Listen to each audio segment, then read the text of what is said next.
Welcome to another edition of Going the Distance Live. As always, the podcast is brought to you by my book, Going the Distance, available on Amazon and in paperback and Kindle copies. This week's also brought to you by the Hudgens Training Program. If you are interested in having somebody guide you on your athletic journey, you can pop over to brandonhudgens.com and get all the information about that. I coach a wide range of athletes, not just elite athletes, but I think some people mistake that. I have a wide range of athletes. I actually have several vasculitis patients. I have some run-of-the-mill weekend warrior athletes, and I've got some pretty serious athletes. So I've got a lot of experience dealing with everybody from kids to like 60 or 70-year-olds. So if you're interested, I know the summer racing season is coming up. So a lot of people will be looking to start shedding some of that winter weight that happened over the holidays and get back in shape to hopefully have some fun at some races this summer. What's up, my man Rubus? Anyways, going to crack into a couple of things here. I'm going to go ahead and recap my race from last weekend at the JDL Fast Track in Winston-Salem here, just down the road. Interesting race day.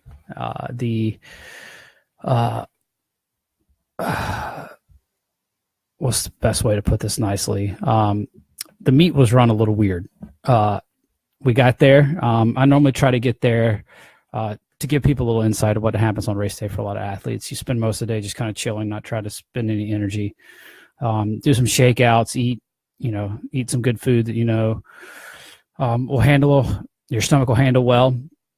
And then I generally like to get to the event about an hour to 45 minutes before I need to warm up. That gives me time to kind of get situated, kick back, listen to music, listen to a podcast, hang out with my friends. If there's friends of mine there, see some people, because obviously a lot of times at these venues I'll know people, so it kind of gives me a little bit of time to just get my bearings and chill before the race happens.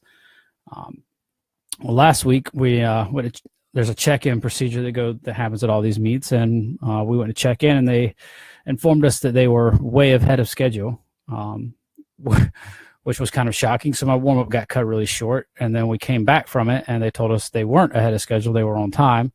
So I, after having cut my warm-up short, part of the jogging part of it, I normally run about 20 minutes. I had to cut it about 15.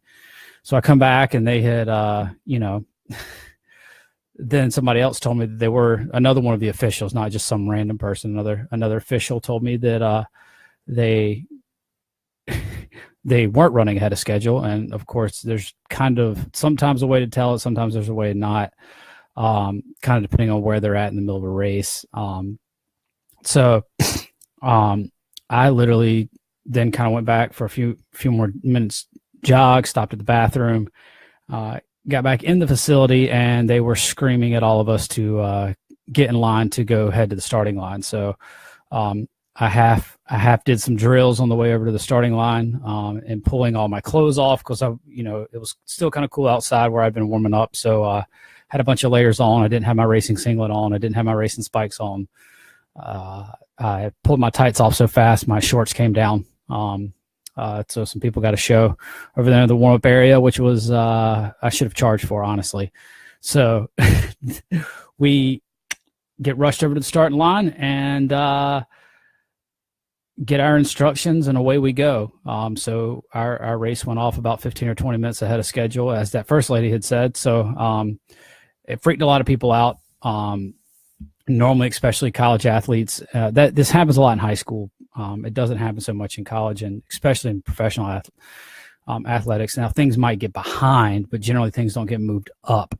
So, that can really kind of screw with your warm-up process, especially for me getting ready for an 800. It was a little tough because I needed to get my old man body moving pretty well. Didn't do that, so I didn't feel like I was warmed up properly, but there was absolutely nothing I could do about it. And I kind of wanted to go into a little about that because these type of things happen to everybody.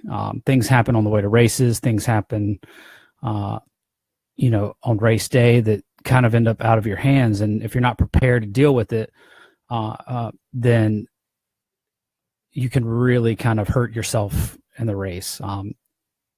Now, I didn't have the best warm-up possible, but I don't think that even had I possibly had that warm-up, I would have run much, if any, faster. Maybe a 10th or 2 second faster, but not loads faster. So you got to learn how to handle that stress. A lot of the other guys, I think there was probably 48 people in the 800 total. A lot of people were really rattled and frazzled, and the officials are all yelling at everybody. So it becomes a really, really stressful environment. So it's tough to kind of figure it all out and stay relaxed, because like people are yelling. So what I do is just, I do what I can. And once the gun goes off, that you're going to be ready. One thing that does happen a lot of times in these situations is that it's hard to replicate, and why you can kind of skip on some things, I think, warm-up wise, is you get a giant shot of adrenaline, which you can't really get when things are going well to plan. And you can't freak out. And there was a lot of people complaining after the race. It certainly wasn't ideal. These meets are generally set up for people to run and compete at their absolute best. And it's certainly frustrating when things like this happen. But it's out of your hands at that point in time. I mean, I'm certainly not Usain Bolt, so I can't make them slow down the meet. So, you just have to go with the flow. And, this has happened a lot in my career. It used to happen a lot in high school and college, and you learn to just deal with it. And I saw a lot of people handle it poorly, and I saw some people handle it pretty well. So, excuse me. So anyways, the gun went off, and I did the best I could over those 4 laps on the JDL fast track. The 800's kind of over before you can kind of think, honestly. And I got this happens to me a lot in 800s. It doesn't seem to happen in miles, but the guy to my inside shoved me off the track, not off the track, but into my competitor. I was hip number 2, so on the starting line, I was the second person on the starting line. There was one other person to my inside, and that guy, fearing a lot of times when you have the inside pole position, you're terrified of everybody else, kind of because you start on a waterfall. Starting line of everybody on your outside kind of crashing down into you. So, positions on the starting line and coming off the starting line are a lot of times where a lot of physical contact happens. And I got immediately shoved into the competitor beside me and lost a step and was immediately kind of in last place already. So I had to make a quick split-second decision, and I had to choose whether to try to get back up in there and fight for position and waste a ton of energy in the process. That track's really tight. The turns are really tight. So it's you spend most, because it's a 200-meter track, and the straightaways aren't very long. You spend most of the time turning, and it's just not smart to run further on the turns. So I had to make a split-second decision whether to try to fight for position and potentially waste a lot of energy, or lay back and let the race kind of just come to me. As it turned out, the pace was super hot up front for the caliber race that it was on that track. And I was in last place and happy and fine. I was content. Happy wasn't. I would have preferred to have been. I think there was 10 or 11 people in my race or my heat, and I would have preferred to be probably 9th or so at 400 and out a little bit quicker. But that's not what happened. And I made the best decision possible. And each lap, I slowly got closer and closer to people because at 200 meters, I think I was about 5 or 6 meters behind everybody. Actually, it was kind of reminiscent, if anybody's seen the old Dave Waddle Olympic gold medal or the Olympic race where he won a gold medal, and he was out in last place, and he was so far in last place that everybody thought that he might be hurt. But in reality, the pace was just super hot up front. So it was very reminiscent of that. I was kind of way behind everybody and didn't pass anybody at all until the last 200 meters. And I think I passed 5 or 6 people and ended up third overall. Because there was one guy that dropped out, and then there was also a rabbit in there that we didn't really know about, that nobody had stated. Because a lot of times if there is a rabbit, they'll let everybody know. So those 2 guys dropped out, so I think that took it down to about 9. So I think I passed 6 people over the last 200 meters, which is always fun because they were all dying really hard, and coming back super quick. So it was fun to be able to actually race people over the last lap because. As a lot of you have known, I got last or next to last in several of my other races this spring or this winter. I mean, so that was it was fun to just to be racing and be in the groove and coming down the straightaway. I nipped one other guy right before the line, and it was just a lot of fun. I finished with a smile on my face, and I'm ready to run one more next Sunday, and hopefully things go well beforehand, and I can have a good warm up and all that stuff. But it just goes to show you got to roll with the punches. I had 2 things that a lot of people happened that a lot of people would complain about as reasons for their race to go bad. 2 weeks prior to that, we got on the wrong train in New York City heading to the race. That can also rattle you a little bit as well. So it's just not letting these things kind of get to you and preparing to handle them. I always, it's kind of hard to prepare for them all the time now. My schedule gets, kind of crazy sometimes. So I have to try to squeeze things in, but, that's the only real way that I would really prepare for them now. Cause I don't have a coach with me out at the track every day. And I don't have, a lot of variables that can really go wrong outside of maybe dealing with snow or dealing with a track or something that's under maintenance or weather. But, for the most part, I don't have a coach to come out there and mess things up for me. I remember all these stories because I remembered back during one of Phelps's big runs at the Olympics. I think it was when he won 8 that year and his goggles came off, and everybody was like, how did you prepare for it and stuff? And he's like, well, Coach Bowman, his coach, who's, probably arguably one of the best swimming coaches in the world, does a lot of stuff to his athletes to kind of rattle proof them. He doesn't let them, let things like his goggles coming off be something that's going to stop him or slow him down. Bowman talked about having like at times having,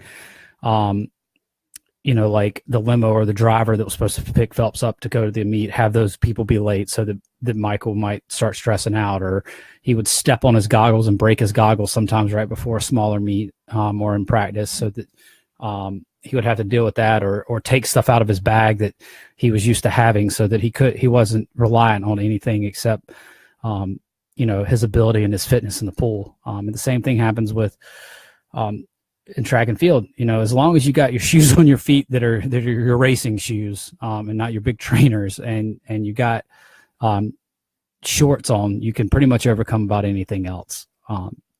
So just remember that, it's you got to stay cool, and you can't let that stuff rattle you. I've certainly obviously dealt with a lot of bigger things that have happened in life, so it's easier for me to just kind of shrug things off like that now. It's definitely annoying, and I don't think it's the way that ideally meets should be run, because you want everybody to have the best opportunity to run well.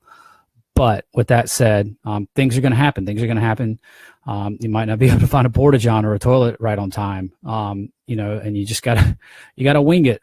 Or there was a time I was in Minnesota in 2016, and we got phone calls and knocks on our door from the meet people, and our race time had been moved up because there was a protest that was getting out of hand there in Minneapolis. So it was go ahead and try to get the road mile in and get us over to the course safely, or not have it. So we all obviously wanted to race, and we're there to race. So, you got to be prepared for things like this. And, while I have stuff that I always like to do, whether it's like getting somewhere early or making sure I have my coffee or whatever the part of my normal like warm up routine is none of that stuff's important as long as you make it to the starting line, and in the right mind frame. So, that's the best piece of advice I can give to younger athletes when they're at meets and dealing with stuff like this. Don't let the officials rattle you. They tend to get really pushy, but at the end of the day, it's on you to perform. So, with that said, I'll be back at the JDL Fast Track again this coming Sunday, so 4 days from now. I did my last workout or big workout today. Obviously I'll still run every day and stuff and have some other stuff to do, but had my last big session today. Felt really good about it, and I'm just excited. I'm just excited to be racing. As I posted on social media earlier, when the season started, I had some very, very lofty goals that were probably extremely unrealistic, considering my last 18 months in life and the health situation that I had been in. And, I wanted to be in the indoor U.S. Indoor Championships that were last weekend. But I didn't have enough time. My body has been, had just been too far, too far gone and crippled with the vasculitis and dealing with the side effects and stuff of the treatments. So, I always have lofty goals and want to reach them. But in the last week or two, I've actually finally been able to kind of take a step back and realize how far I've actually come, because especially when I was at my doctor last week, like, it was a year ago this time that I was struggling with my vasculitis so much that I was so inflamed and was having so many problems with it that I couldn't even open my own medicine bottles. I had to have somebody do that for me. So a year ago, to have been at that point in time where my vasculitis was,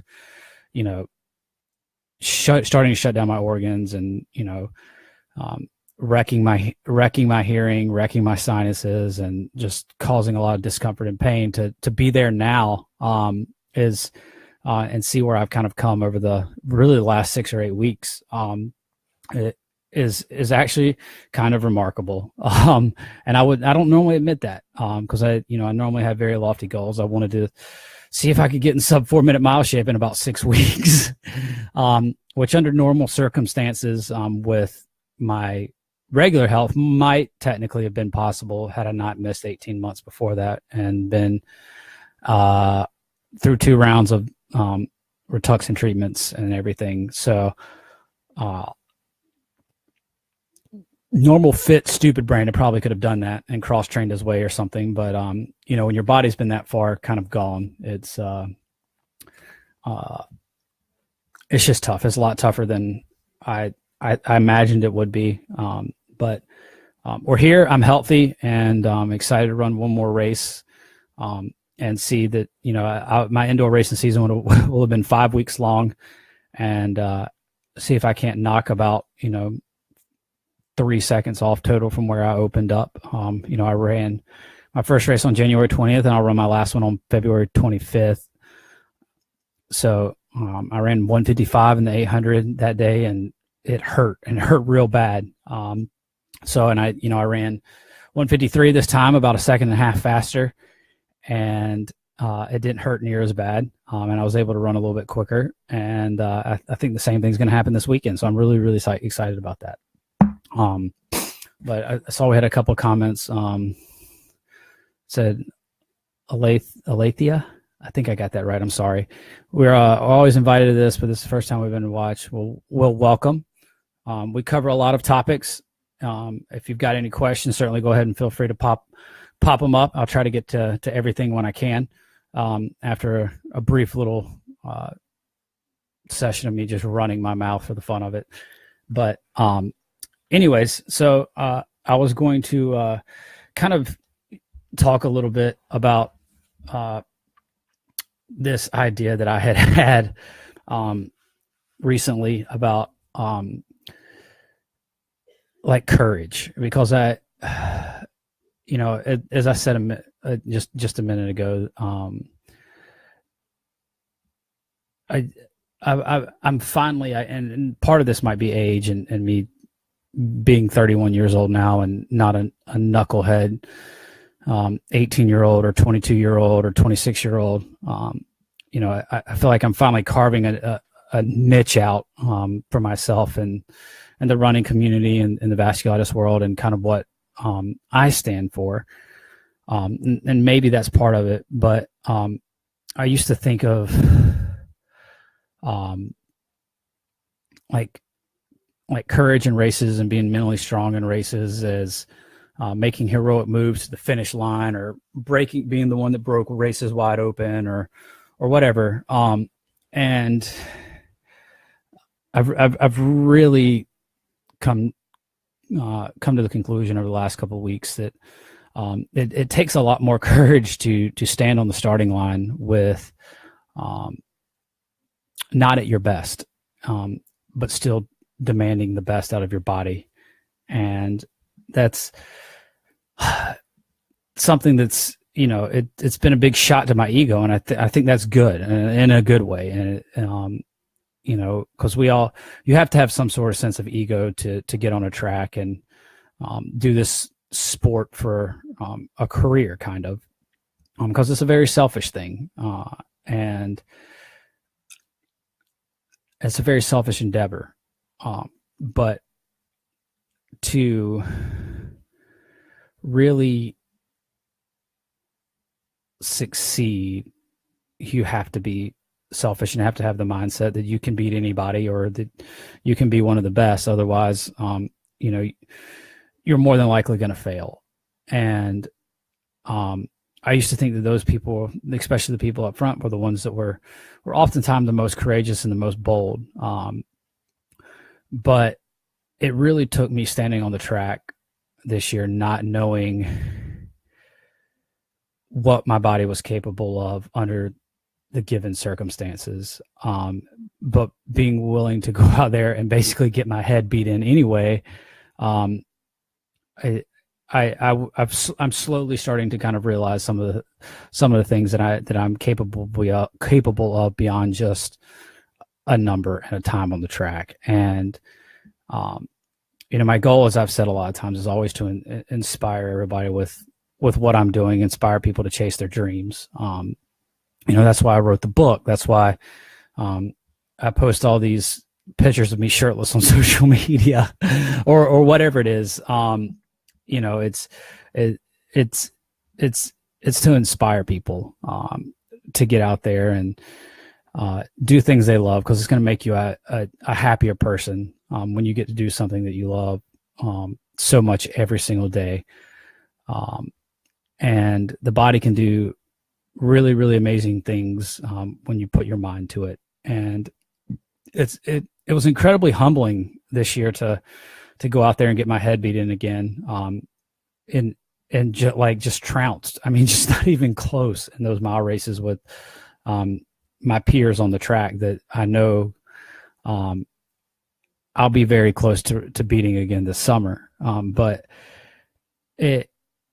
it was humbling to get out there and realize that what I was doing could still matter to people. And I realized that I finally, after 10 years of doing this with the vasculitis disorder, like the courage that I was exhibiting and that other people have potentially seen. So it's been very humbling over the last couple of weeks, and made me a lot more of a level-headed athlete. And I think that can only be good. You know, now that's not to say that I'm satisfied or content with being being relegated to being beat by 100 meters in a mile, but it certainly has put things in perspective for myself. And you would think that after 4 bouts with my vasculitis that I might would have learned my lesson, but I'm really stubborn. I'm hard-headed. It's one of the reasons why I, you know, don't get rattled at a race like Saturday when things don't go wrong. I'm too stubborn to let other things really kind of like that get in the way. So, it's something it's been a blessing and a curse at times, because obviously, in relationships, it's not good to be very hard-headed and stubborn. It's not conducive to living with other people. But it's something that has given me a lot of my energy over the years. But now, and I've said this before, now I get my energy from everybody that's invested in this story, and the people that I meet, and the people that I've been able to coach. Actually, Abby just popped in here. Abby's one of my athletes, and I actually sent Abby. I hope you don't mind me exposing you or our conversation earlier. But I told her that I read her Strava, and who those of y'all don't know what Strava is. Strava is basically Facebook for people that exercise. And it's where people can post about workouts and upload their GPS data or their workout data. And you got friends that you follow and everything. So, but I look at Abby's Strava every day, nearly, and I feel lazy. And I'm a professional distance runner who literally exercises for a meager living. And she is always doing stuff. And Abby is also a vasculitis patient, and has sort of the same crazy switch in her brain that I did or do still. And it's just like, I get inspired by so many people now that, it used to be like when you're growing up, everybody's inspired by these, iconic figures of sport and stuff. And, I was even watching the U.S. championships over the weekend indoor, and there was some amazing things that happened, but that's not, despite the fact that there was some incredible athletes, and same thing at Milrose. It's like, I see it for what it is, but it's, it's not where I'm getting my, all my inspiration from, or I didn't watch it and feel inspired. And I don't know if that's just me being jealous or me not me being sour about not being there. But a lot of times I've watched a lot of those meets and get pumped and stuff, or get excited or see somebody that, or some of my friends run really, really well or whatever, and get inspired to get out there and get after it. But I didn't this time. And I think a lot of that has to do with part of the poor, as I've talked on here before, part of the poor platform that running is given on TV, part of the poor way that it's marketed, part of the poor way that it's packaged and presented to everybody. So it's really kind of hard to get behind some people that you might not really know who they are or know their story. So it's just, I didn't see anything that was incredibly inspiring. And, I really do get my energy from everybody that's been a part of this story and invested in this story, and this journey. And it sounds so dang cliche, but, my goal right now, obviously, is, to get healthy and get back to racing over the next year as we finish out my treatment. I'll have one more next week. Sometime I should be getting, one more small infusion. It won't be near like anything that I've had to go through over the last year. And I'll have one more in September. And then, hopefully we'll have a year and a half of no hard drugs, where my body will be able to really, really completely settle down and reset, and allow me to get a lot of really hard training in the run up to the 2020 Olympic trials. But even if I fail, even if I can't get healthy again or get back to that level, I realize that more so now than any time beforehand, the fight that I'm fighting is really worth it. And, I have a lot of tough days, and there's times that it's very stressful. Even though it doesn't seem like it, like running around in circles seems like it shouldn't be that hard. But, a lot of the financial aspects of it are difficult. And, I'm not going to blast about that tonight. I blasted about that enough, I think, last week, and on the podcast I did with Olympians Nick Simmons and Anthony Familetti. But it's a difficult challenge sometimes. But it's it's definitely worth it when people continue to invest in the story. And, if you are a vasculitis patient and aren't part of the Victory Over Vasculitis Team Brandon page, just search for it on Facebook. And it is a private group, so it doesn't just pop up, but just request to be a member, and we'll certainly add you. But we just try to share other positive, uplifting stuff with each other to try and inspire each other. And I get inspired by something I see on there every single week. And we try to just lift each other up, because there's a lot of other wonderful vasculitis groups. So don't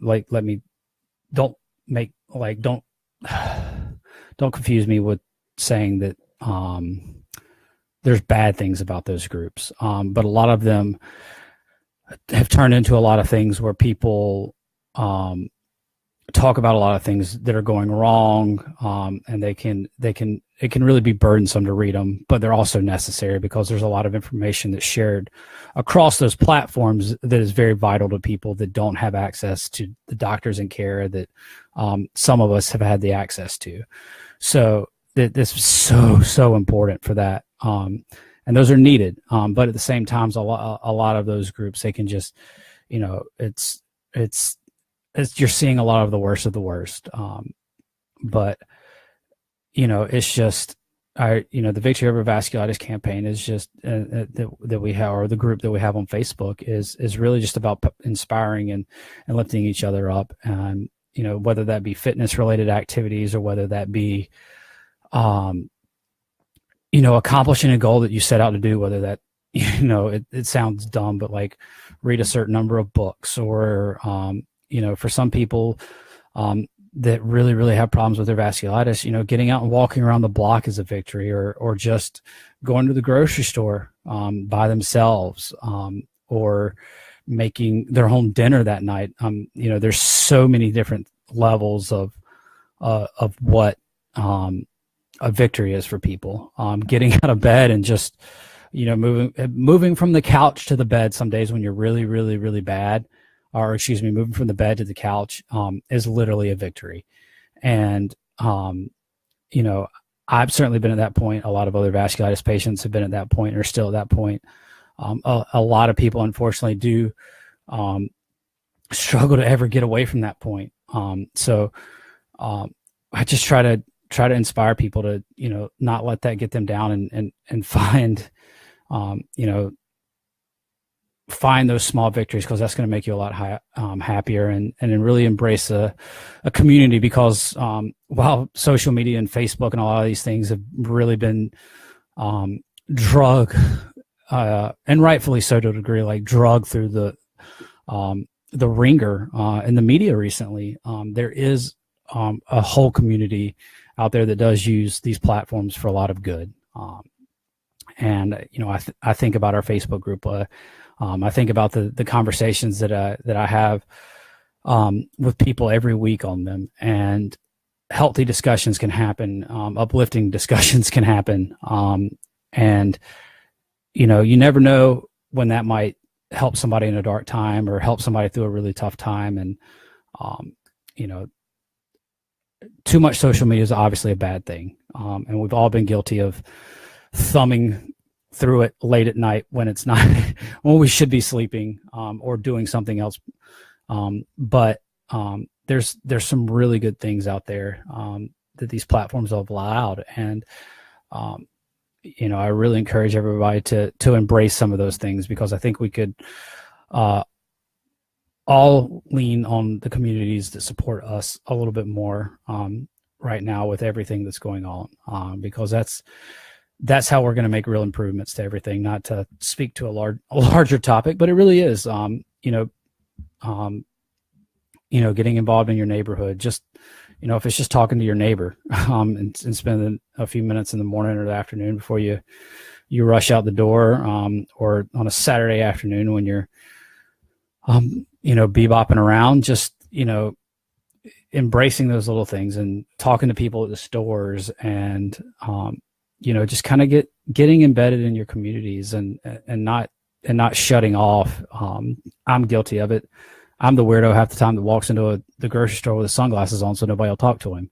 that thinks he's a hot shot. So, and sometimes I really don't want to be talked to, but, those little interactions mean a lot for communities. And same thing on social media. There's just, there's a lot of garbage out there on it right now. And I'm trying to put some good stuff out there. So if you do find some good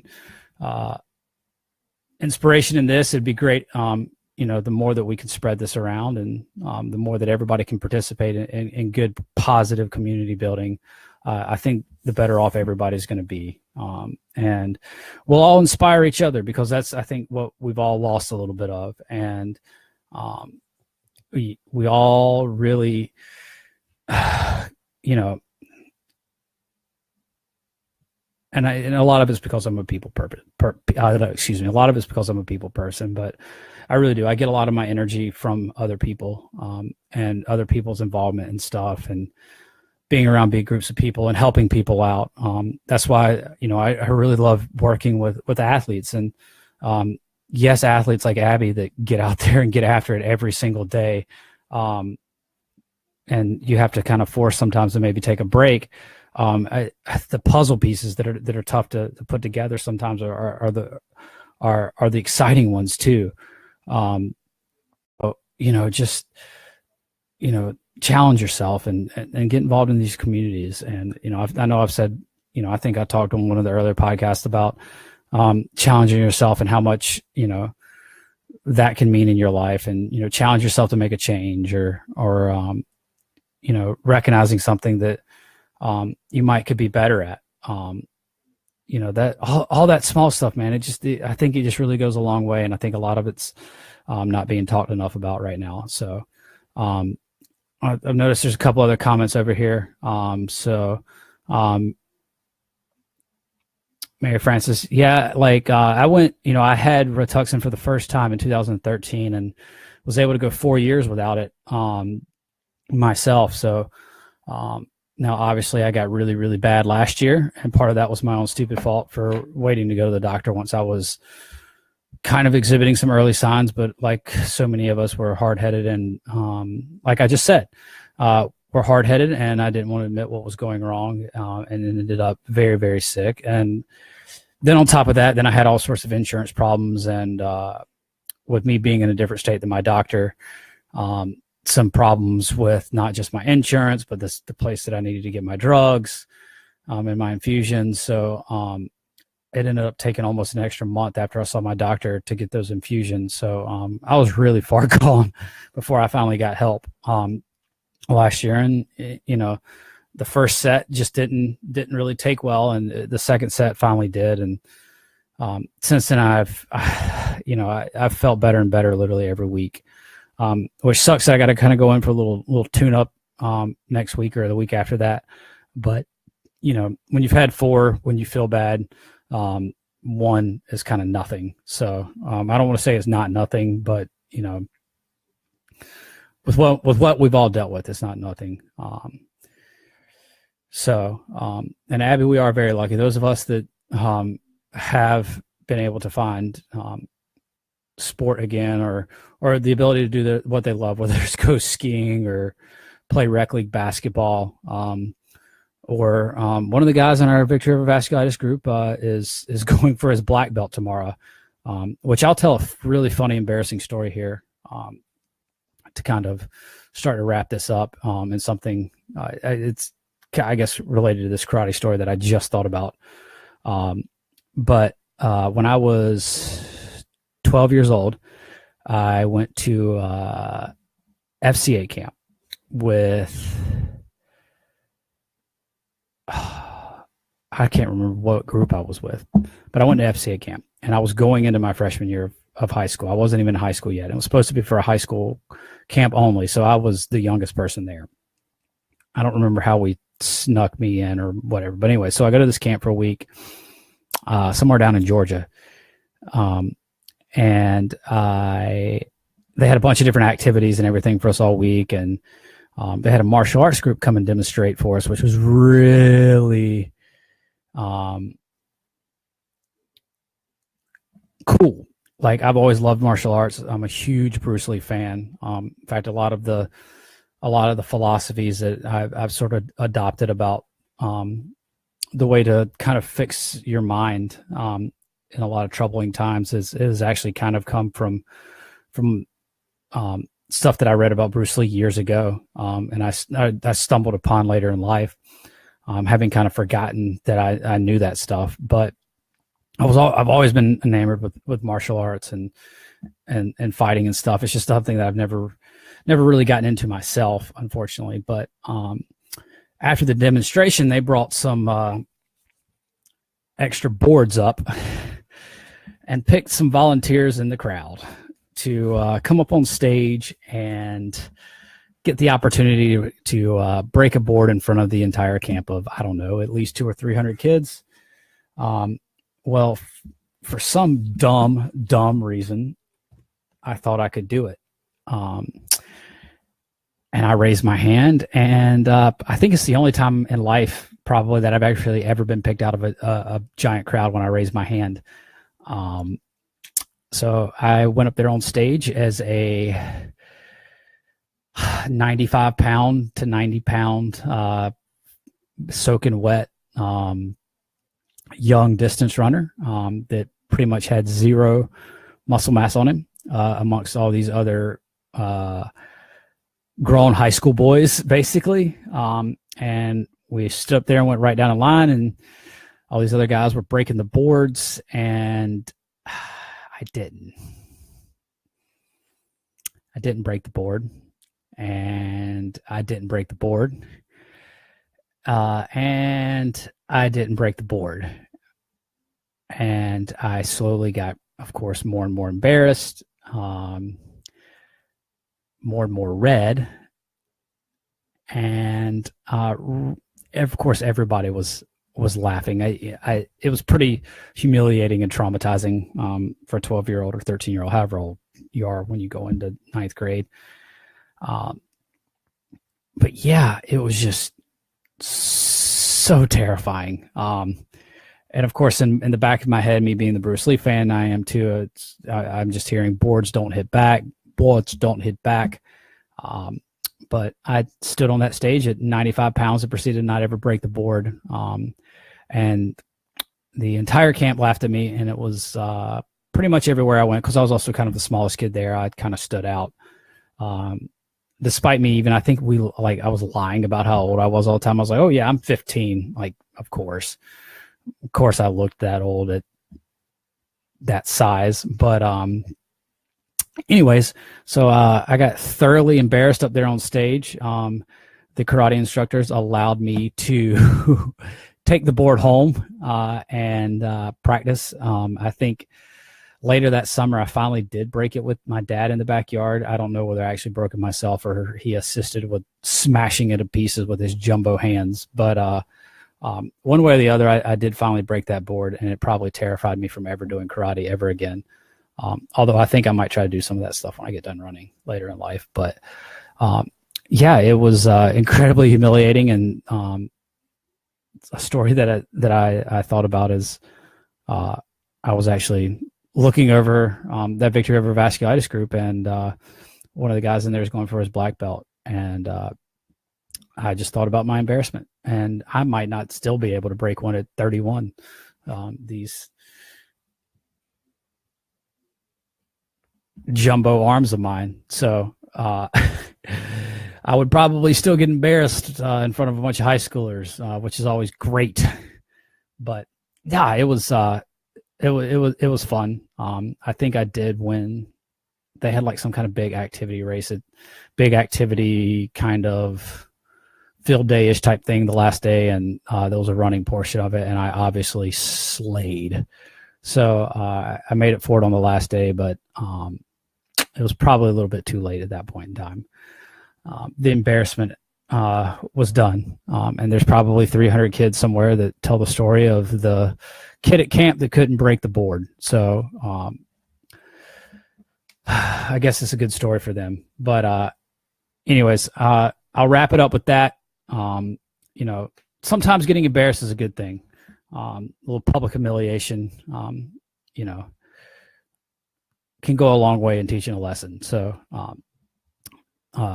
that's all I got for this week, guys. Remember, I will be at the JDL Fast Track on Sunday, February 25th here. It'll be my last race for several months. I'm going to pop in, get a little top off with the doctor next week, and then back to some heavy training to get ready to actually take on the big boys come outdoor season. So American milers, beware. I'm coming for your scalps this summer. So one more race here to finish off indoor season on a good note. And it's already been a good note. So regardless of what happens this weekend, it's been a successful indoor campaign, and really looking forward to outdoor season. But I'll do that. And as soon as we're just now starting to sketch out the outdoor racing schedule with Coach. We'll sit down and do that over my break. There's some things I want to do and races I want to do. So as soon as we have that, I obviously will blast it everywhere on social media. So you can, if you're nearby, you can come out and cheer and hopefully be inspired by what you see on the track and not bored. So as always, guys, thanks everybody for tuning in this week. I will be back again next week to recap the entire season, run my mouth about some other things that have potentially happened by then. Who knows what else is going to happen in the world before then? We could all die in a nuclear blast. Or who knows? Facebook and Twitter might not even be around in another week. So at the rate that we're going. But anyways, guys, I'll be back next week. Remember, if you haven't picked up a copy of Going the Distance, it is available on Amazon in paperback and ebook. If you ever see me, I'll be happy to sign it for you. And if you're interested in getting a coach to help you whip you into shape or get you off the couch, or get you to a PR in your race, pop over to www.brandonhudgens.com and look at the different training packages, or just shoot me an email at hudgenstraining@gmail.com. Thanks again, guys, and we will see you next week.